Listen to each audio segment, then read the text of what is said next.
The snow fell heavy and relentless on the Wyoming territory, a white curtain closing off the rest of the world. Each flake settled like a silent weight on the roof of the isolated cabin, burying the memories of warmer days. Jax Thorne stood at the frosted window, his breath clouding the glass. He was a man built of sharp angles and scar tissue, his reputation as a gunslinger having long preceded him into this valley. But the Colt peacemaker hanging on the back of his chair had remained cold for 2 years, ever since the fever took Clara. Now, Jax fought a different kind of war, one against the silence that filled the cabin and the loneliness that haunted his 7-year-old daughter, Lily. Lily sat on the rough-hewn rug near the hearth, stringing popcorn for the tree Jax had dragged in that morning. It was Christmas Eve. The air was thick with the scent of pine and wood smoke, but void of the joy that used to live here. "Papa, is the stagecoach coming?" Lily asked, her voice small. Jax's jaw tightened. "It's due, Lily. If the pass is open." He had answered the advertisement in a St. Louis paper 3 months ago. Widower seeks wife. Practical arrangement. Must be kind to children. He hadn't done it for love. Love was a luxury a retired gunfighter couldn't afford twice. He did it because Lily needed a mother, and the homestead needed hands that didn't instinctively curl into fists. "I hope she likes snow," Lily hummed, tying off a string. "And I hope she stays." Jax said nothing. He stared down the empty road, watching it vanish into the whiteout. He hoped for a woman who was sturdy, someone who could handle the harsh winters, and a man with blood on his ledger. A distant rumble broke the silence. The stagecoach emerged from the tree-line, a dark beetle crawling through the drifts. It slowed to a halt at his fence line. Jax pulled on his coat, the leather worn and stiff. "Stay here, Lily." He stepped out into the biting wind. The stagecoach driver, a man named Henderson who knew better than to make small talk with Jax Thorne, tossed a single, battered carpet bag onto the snow. Then the door opened. Jax expected a sturdy farm girl from Missouri or a widow from the east in heavy wool. What stepped out made his boots freeze in the drifts. The woman was slight, shivering violently the moment the wind hit her. She didn't wear wool or flannel. She wore a dress of foreign cut, a cheongsam of faded crimson silk, the high collar frayed, the intricate frog clasps holding together fabric that was threadbare and patched. It offered no protection against a Wyoming winter. Her shoes were thin slippers, wrapped in rags to keep the snow from her skin. She was Chinese. Her hair was pulled back in a severe bun, dark as a raven's wing, highlighting the pale exhaustion of her face. She clutched her bag with white-knuckled desperation. Henderson snapped the reins, eager to leave, and the coach rolled away, leaving silence in its wake. Jax stared. This was not what he had expected. The advertisement hadn't mentioned race, and the agency hadn't mentioned poverty this profound. "Mr. Thorne." Her voice was a whisper, carried away by the wind. She pronounced his name carefully. "Ya Meilin." Before Jax could respond, the cabin door creaked open.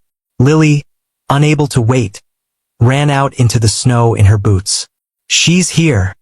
"Lily, get back inside," Jax barked, though not unkindly.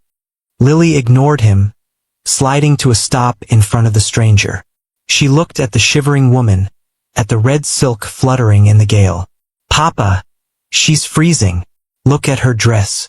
It's like a fairy tale, but it's full of holes." Lily reached out, grabbing Mei Lin's frozen hand. "Come on. Papa keeps the fire hot." Jax saw the hesitation in Mei Lin's eyes, the fear of rejection, the brace for cruelty. He had seen that look in men facing the barrel of his gun. He stepped forward, his large frame blocking the wind. "Inside," Jax said, his voice gruff, "before you both freeze." He didn't offer his arm, he wasn't a gentleman, but he picked up her carpet bag. It was light, heartbreakingly so. Inside the cabin, the warmth hit them like a physical blow. Mei Lin stood near the door, water dripping from her hem onto the floorboards. She looked around the rustic space, her eyes landing on the gun belt, then moving to the child. She held herself with a rigid dignity, spine straight despite the shivers racking her frame. Sit by the fire, Jax commanded, pointing to his armchair. I would not want to dampen your furniture, she said, her teeth chattering. It's wood and leather. It dries. Sit. She obeyed, sinking into the chair. Lily was already moving, disappearing into the kitchen. She returned with a steaming mug. This is coffee, Lily explained seriously. It's in Mama's cup, the one with the blue flowers. She said it made the coffee taste like spring. Jack stiffened. That was Clara's favorite cup. He hadn't touched it in 2 years. Mei Lin's hands trembled as she accepted the offering. She looked at the chipped porcelain, then at the little girl. It is a beautiful cup, she said softly. I am honored to hold it. She took a sip, and the color began to ghost back into her cheeks. Jax leaned against the doorframe, arms crossed, studying her. The red silk was mended in a dozen places with tiny, precise stitches. It was the clothes of a woman who had nothing left but her pride. You're a long way from home, ma'am, Jack said. Mei Lin lowered the cup. I have no home, Mr. Thorne. Not anymore. The agency. They didn't say. They did not say I was Chinese? She met his gaze, her dark eyes steady. If they had, would you have paid for my passage? Jax held her gaze. He was a man who valued truth, even when it was ugly. Likely not. This country isn't kind to your kind. And I ain't known for being a socialite. I know of your reputation, she said. The gunslinger of the basin. I know you are a dangerous man. And yet you came. Starvation is also dangerous, Mr. Thorne. And loneliness is a slow death. She gestured to Lily, who was now stroking the silk of Mei Lin's sleeve in wonder. I saw a father looking for help. I am a widow who needs a roof. I can cook. I can sew. I can teach. I ask for nothing but safety. Why the rags? Jax asked bluntly. The money I sent for travel. It was enough for a coat. Mei Lin looked down at her hands. My husband was a merchant in San Francisco. When he died, his debts were significant. The creditors took everything. The house, the furniture, my Western clothes. I sold the ticket you sent to pay the last of his honor debt and traveled in the cattle cars to get here. I would not come to you owing another man money. Jax felt a strange sensation in his chest. Respect. She had ridden across the country in winter, in a cattle car, wearing silk, just to settle a dead man's debts and arrive with a clean slate. That was a code of honor most men he knew didn't possess. You paid a high price for honor, Jax said. It is the only thing that cannot be taken from us, she replied. Lily, Jax said, pushing off the doorframe. Show Miss Mei Lin the spare room. Give her one of my flannel shirts and a blanket. We'll find her something proper to wear tomorrow. As Lily led the guest away, chattering about the Christmas tree, Jax looked at the puddle of melted snow where she had stood. He had expected a servant. He had received a survivor. The next few days fell into a rhythm that Jax hadn't anticipated. He expected an adjustment period, tears, perhaps complaints about the harsh conditions.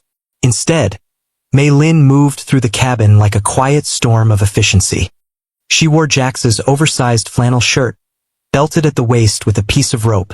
The sleeves rolled up to reveal slender but capable forearms. She didn't try to change their lives. She simply elevated them. The stew that night had spices Jax didn't recognize, coaxing flavor out of the dried venison. The chaotic pantry was reorganized. But it was her interaction with Lily that unsettled him most. Jax watched from the barn doorway as Mei Lin sat with Lily on the porch, wrapped in blankets. Mei Lin was teaching her how to cut paper into intricate shapes. In my culture, Mei Lin was saying, her voice melodic, we use red paper for luck. But newspaper will do. It looks like a snowflake that doesn't melt, Lily exclaimed, holding up a jagged cutout. It is an endless knot, Mei Lin corrected gently. It means long life and happiness. Papa needs happiness, Lily said, her voice dropping to a conspiratorial whisper. He's sad since Mama died. He cleans his guns when he's sad. Jax stepped back into the shadows of the barn. He looked at his hands, scarred and rough. He had forgotten how to be anything other than a protector. He provided food, he provided shelter, he provided safety. But happiness? That was a language he had forgotten how to speak. On Christmas morning, the world was buried in diamond dust. The sun broke over the peaks, blindingly bright. Lily was up before dawn, shaking Jax awake. "Papa! Papa! It's Christmas." They went into the main room. Under the tree, wrapped in brown paper, were a few small things Jax had bought in town months ago. A new slate for school, a ribbon, a bag of peppermint sticks. But Lily ran to a small object resting on the mantel. It was a doll, sewn from the scraps of the red silk cheongsam and stuffed with dried moss. The face was embroidered with delicate thread, smiling. "Miss Mei Lin made this," Lily gasped, hugging it to her chest. "Look, Papa, it's wearing a dress like hers." Mei Lin emerged from the kitchen, holding a tray of biscuits. She looked uncertain. "I hope it is acceptable. I had little material."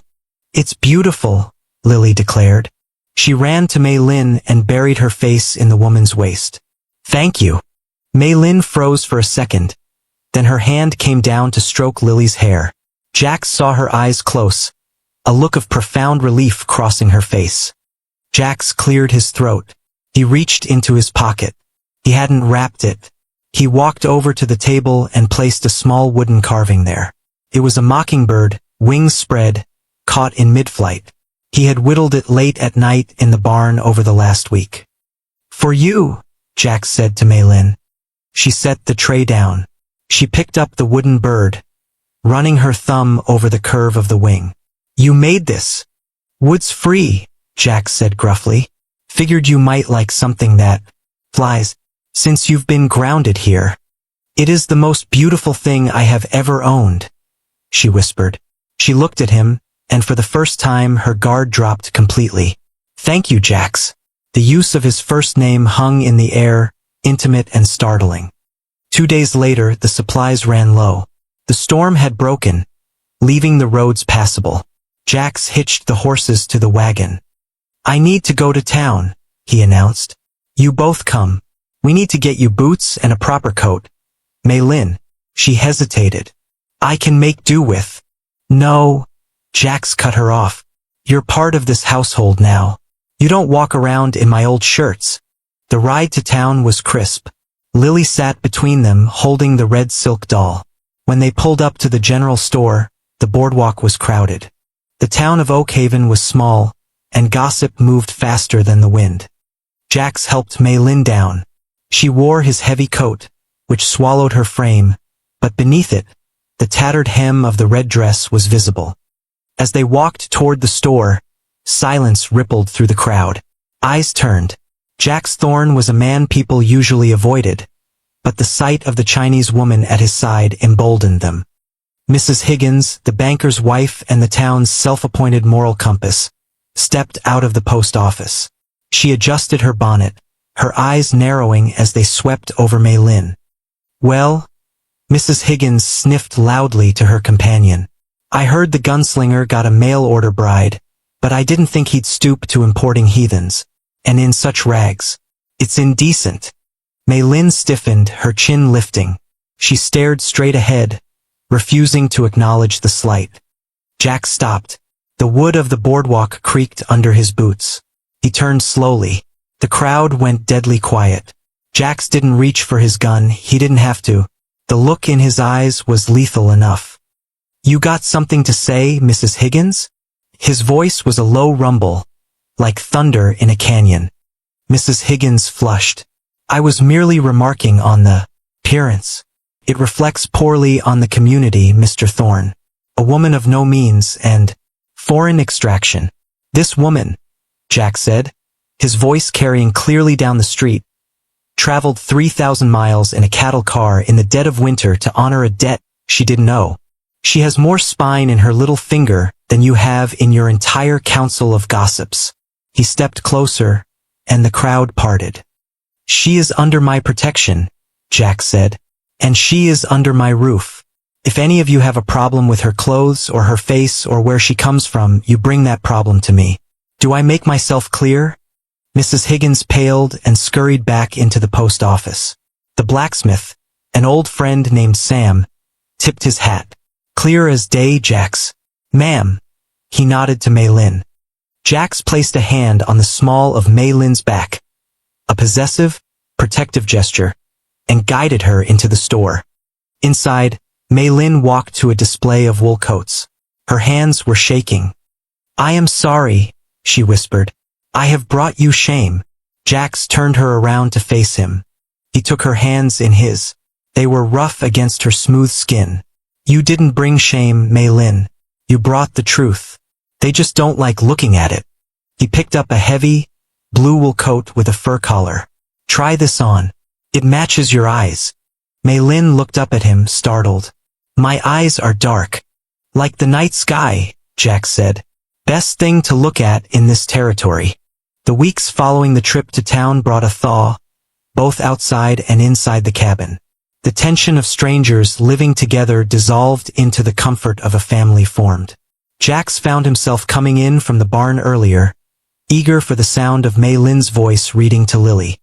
But the ghost of the past still lingered. One evening, after Lily had gone to sleep, Jax found Mei Lin by the fire. She was mending his work gloves. "She calls you Mama sometimes," Jax said, standing by the mantel. "By accident." Mei Lin didn't look up. "I know." I correct her gently. I tell her I am Mei Lin. "I do not wish to replace Clara." "Clara is gone," Jax said. The words tasted like ash, but also like truth. "She's been gone a long time. Grief is a heavy coat," Mei Lin said softly. "It is hard to take off, even when the sun shines." "I'm tired of the cold, Mei Lin." She stopped stitching. She looked up at him, the firelight dancing in her dark eyes. "What are you saying, Jax?"